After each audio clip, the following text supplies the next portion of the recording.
আমার উঠোন দিয়ে কাশী কবিরাজ ছোট ব্যাগ হাতে কোথায় যেন যায়। জিজ্ঞেস করলেই বলে, এই যাচ্ছি সোনেকপুর রোগী দেখতে ভায়া।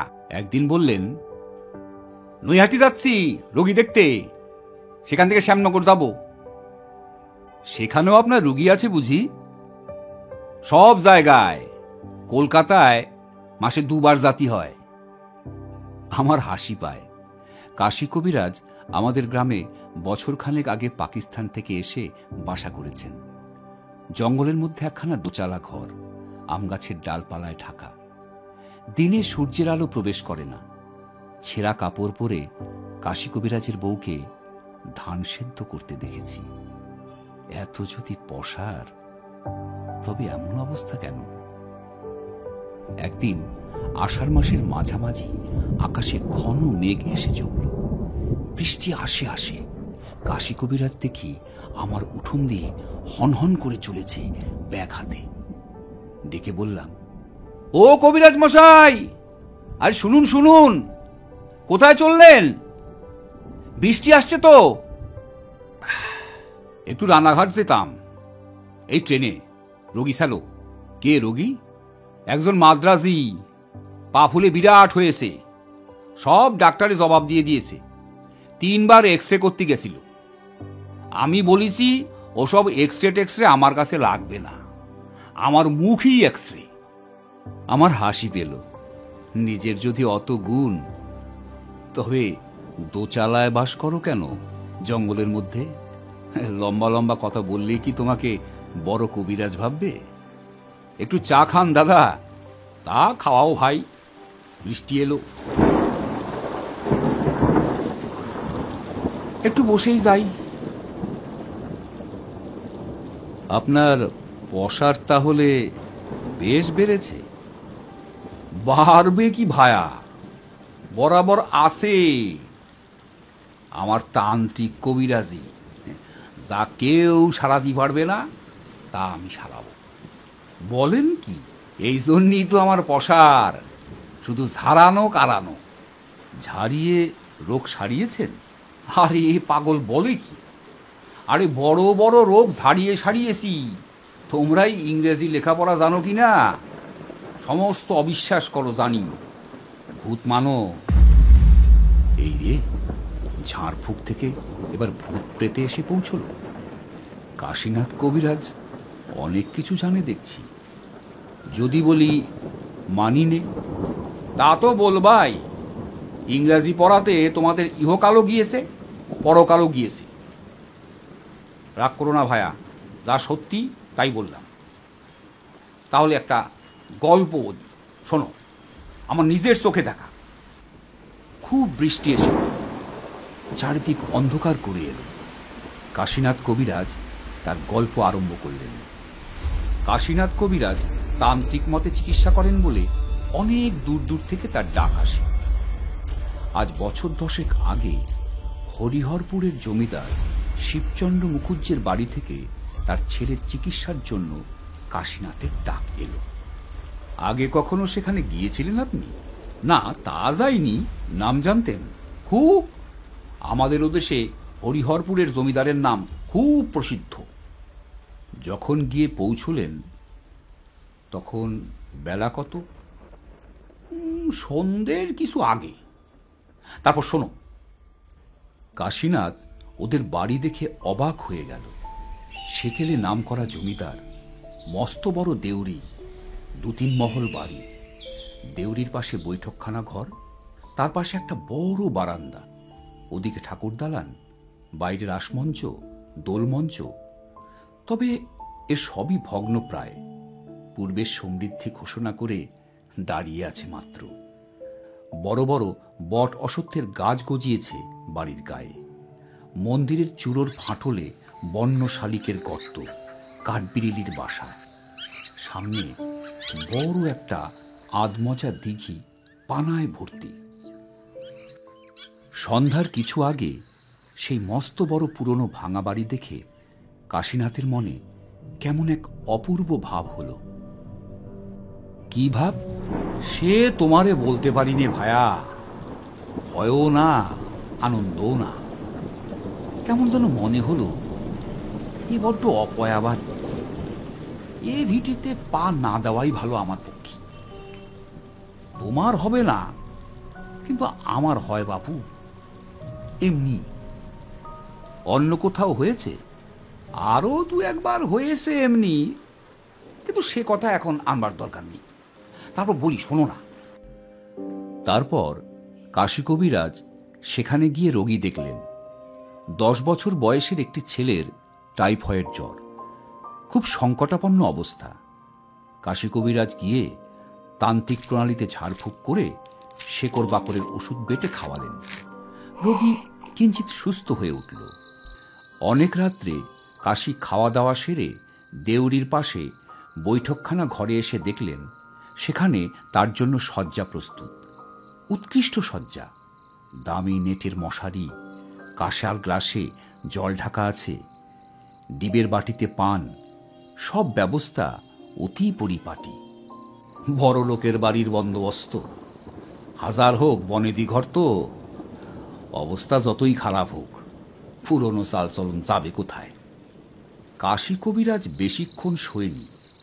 এমন সময় তিনি দেখলেন ঘোমটা পরা একটা বউ হনহন করে মাঠের দিক থেকে এসে দেউড়ির মধ্যে দিয়ে জমিদার বাড়ি ঢুকছে। কাশী খুব আশ্চর্য হয়ে গেলেন। এত রাত্রে বাইরের মাঠ থেকে এসে বাড়ি ঢুকল কে?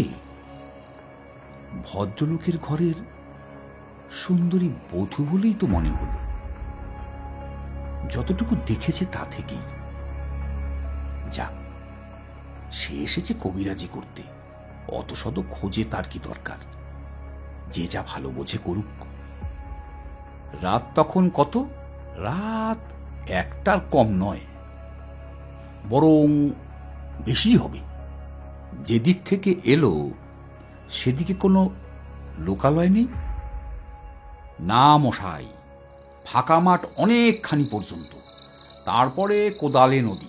কোদালে নদীতে গরমকালে জল থাকে না, হেঁটে পার হওয়া যায়। তার ওপারে বলরামপুর গ্রাম।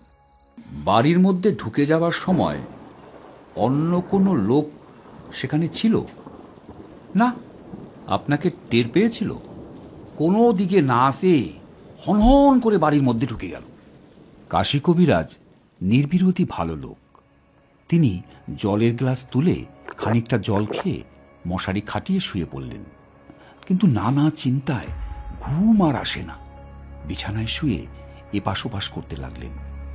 লোকে বাড়িতে চিকিৎসক ডাকে ঘুমোবার জন্য নয়। কাশী কবিরাজ অভিজ্ঞ লোক, দায়িত্ববোধ তার যথেষ্ট। সে অবস্থায় তার চোখে ঘুম আসে কি করে? মিনিট খানেক পরে কাশী হঠাৎ দেখলেন সেই বউটি তার পাশের দেউড়ি দিয়ে আবার বার হয়ে যাচ্ছে। বিছানা ছেড়ে তিনি তড়াক করে উঠে পড়লেন। বউটি ক্রমে দূর মাঠের দিকে চলে যাচ্ছে। জ্যোৎস্নায় তার সাদা কাপড় দূর থেকেও স্পষ্ট দেখা যাচ্ছে। মাঠের দিকে গেল একা, একদম একা, আর অত রাত। আপনি কি ভাবলেন? আমি আর কি ভাববো মশাই, একেবারে অবাক। এত রাত্রে একটি সুন্দরী মেয়ে এমন ভাবে যে নির্জন মাঠের দিকে চলে যেতে পারে তা কখনো দেখিনি। কাশী কবিরাজ সাতপাত ভাবছেন, এমন সময় বাড়ির মধ্য থেকে একজন ছুটে এসে বললে, কবিরাজ মশাই, কবিরাজ মশাই, শিগগিরই আসুন, রোগী কেমন করছে। কাশী গিয়ে দেখলেন রোগীর অবস্থা সত্যিই খারাপ, কিন্তু হঠাৎ এত খারাপ হওয়ার তো কথা নয়। যা হোক, তখনকার মতো ব্যবস্থা করতে হলো। অনেকক্ষণ খাটুনির পরে রোগী খানিকটা সামলে উঠল। তখন কাশীনাথ আবার এসে শুয়ে পড়লেন বাইরের দেউড়ির ঘরে। সেই রাত্রে একটা আশ্চর্য ঘটনা ঘটল। এমন ধরনের ব্যাপার কাশী কবিরাজ কখনো কল্পনাও করতে পারেননি। রোগীর অবস্থা ভালো থাকার দরুন সেদিন আর বেশি খাটুনি ছিল না। সকাল সকাল খেয়ে দিয়ে শয্যা আশ্রয় গ্রহণ করল, কিন্তু ঘুম আসতে দেরি হতে লাগল। কোথাকার একটা ঘড়িতে 1টা বেজে গেল ঢং করে। ঠিক সেই সময়ে কাশী কবিরাজ দেখলেন সেই ঘোমটা পরা বউটি দেউড়ি দিয়ে ঢুকে অন্দরের দিকে চলেছে। বলতে কি কাশী কবিরাজের বড় বিস্ময় বোধ হল। কি সাহস মেয়েটার, এত রাতে মাঠের মধ্যে দিয়ে চলে আসতে ভয়ও কি করে না? মিনিট 15 কেটে গেল, কি 20 মিনিট। তারপর কাশী কবিরাজকে আশ্চর্য স্তম্ভিত করে দিয়ে সে বউটি ওর ঘরে এসে ঢুকল। আপনার ঘরে? হ্যাঁ, একেবারে আমার সামনে। ঘরে ঢুকে মেয়েটি মুখের ঘোমটা অনেকখানি তুলে কবিরাজের দিকে চাইল। বেশ সুন্দরী মহিলা, দেখলে সম্ভ্রমের উদ্রেক হয়, এমনই চেহারা। কাশী কবিরাজকে বললে, তুমি এখানে থেকো না, চলে যাও এখান থেকে। বিস্মিত ও স্তম্ভিত কাশী কবিরাজ মেয়েটির মুখের দিকে চেয়ে বললেন, আপনি আপনি কে মা? আমি যেই হই, তুমি এখান থেকে যাবে কি না? মা, আমি চিকিৎসক, রোগী দেখতে এসেছি। আমার কাজ না সেরে আমি কি করে যাব? তুমি এ রোগী বাঁচাতে পারবে না। কাল সকালে তুমি চলে যাও এখান থেকে। কি করে আপনি জানলেন যে রোগী বাঁচবে না? আমি ওর মা। ওর সৎ মা ওকে খুব কষ্ট দিচ্ছে। সে কষ্ট আমি দেখতে পারছি না। আমি ওকে নিয়ে যেতে এসেছি, নিয়ে যাবই। তুমি তাকে কিছুতেই রাখতে পারবে না। কাশীনাথ কবিরাজ তখনও ব্যাপারটা যেন বুঝে উঠতে পারেননি। তিনি আমতা আমতা করে বললেন, হ্যাঁ, আপনি আপনি কোথায় থাকেন? আমি মারা যাওয়ার পরে আজ 4 বছর হলো ওর বাবা আবার বিয়ে করেছে।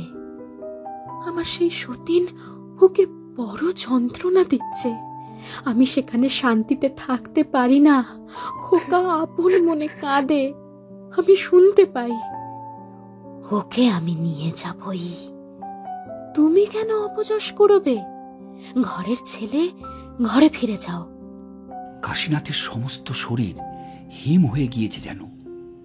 কি ব্যাপারটা সামনে ঘটেছে তার যেন কোনো ধারণাই নেই। তবুও তিনি হাত জোর করে বললেন, মা, একটা কথা। আমি জমিদার বাবু আপনার স্বামীকে সব বলি।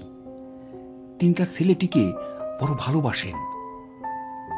ছেলেটিকে আপনি নিয়ে গেলে তার কি অবস্থা হবে সেটা তো আপনার বিবেচনা করা উচিত। তার এ পক্ষের ছেলে মেয়ে হবে, তাদের নিয়ে থাকবেন তিনি। ও কথা বলবেন না মা। আপনি তার কথা চিন্তা না করলে কে চিন্তা করবে? সব দিক বুঝুন, তার কথা তো ভাবতে হবে আপনাকে। আমি আজই সব বলছি তাকে খুলে। যদি তিনি এ পক্ষের স্ত্রীকে বলে ছেলেটির উপর অত্যাচার নিবারণ করতে পারেন, তবে আপনি আমাকে কথা দিন ছেলেটিকে আপনি নিয়ে যাবেন না। আমি আমি সে চেষ্টা করি মা। বেশ, করো। বলেই মূর্তি কিন্তু অদৃশ্য হলো না। ঘর থেকে বার হয়ে দেউড়ি দিয়ে বার হয়ে মাঠের দিকে চলে গিয়ে নিশীথ রাত্রির শুভ্র জ্যোৎস্নায় কুয়াশায় মিলিয়ে গেল। বলেন কি? হ্যাঁ মশাই। আচ্ছা, এ মূর্তির কোনো অংশ অস্পষ্ট নয়, দিব্যি মানুষের মতো, কোনো অস্বাভাবিকত্বই নেই কোথাও। কথাবার্তা বললাম, আমার তো কোনো ভয়ই হলো না। একজন ভদ্র মহিলার সঙ্গে কথা বলছি তেমনি মনে হলো। মূর্তিটি অদৃশ্য হওয়ার খানিক পরেই বাড়ির মধ্যে থেকে কাশীকে ডাকতে এলো। রোগীর অবস্থা খুব খারাপ, অথচ সমস্ত দিন এমন ভালো ছিল। তখনকার মতো সুব্যবস্থা করে ভোরের দিকে কাশী কবিরাজ জমিদার বাবুকে বললেন, আপনার সঙ্গে আমার একটু কথা আছে, বাইরে চলেন। বাইরে এসে সব কথা বললেন নাকি? হ্যাঁ, গোড়া থেকে। বললাম, এই যে আপনি এখানে দাঁড়িয়ে আছেন, আপনার প্রথম পক্ষের স্ত্রী কিছুক্ষণ আগে সেই এখানে দাঁড়িয়েছিল। বিশ্বাস করলেন? কে দিয়ে ফেললেন? বললেন, আমি জানি, আমি এই অসুখের সময় শিওরে দাঁড়িয়ে থাকতে দেখেছি। ওর সৎ মা ওর উপরে খুব সদয় নয়, তবে এতটা আমি জানতাম না। আমি কথা দিচ্ছি, খোকা সেরে উঠলে ওর মামার বাড়িতে রেখে লেখাপড়া শেখাবো। এই সংসবে আর আনবো না। আমার এই স্ত্রীকেও আমি শাসন করছি। আপনি আপনি তাকে জানাবেন। রাত ভোর হয়ে গেল।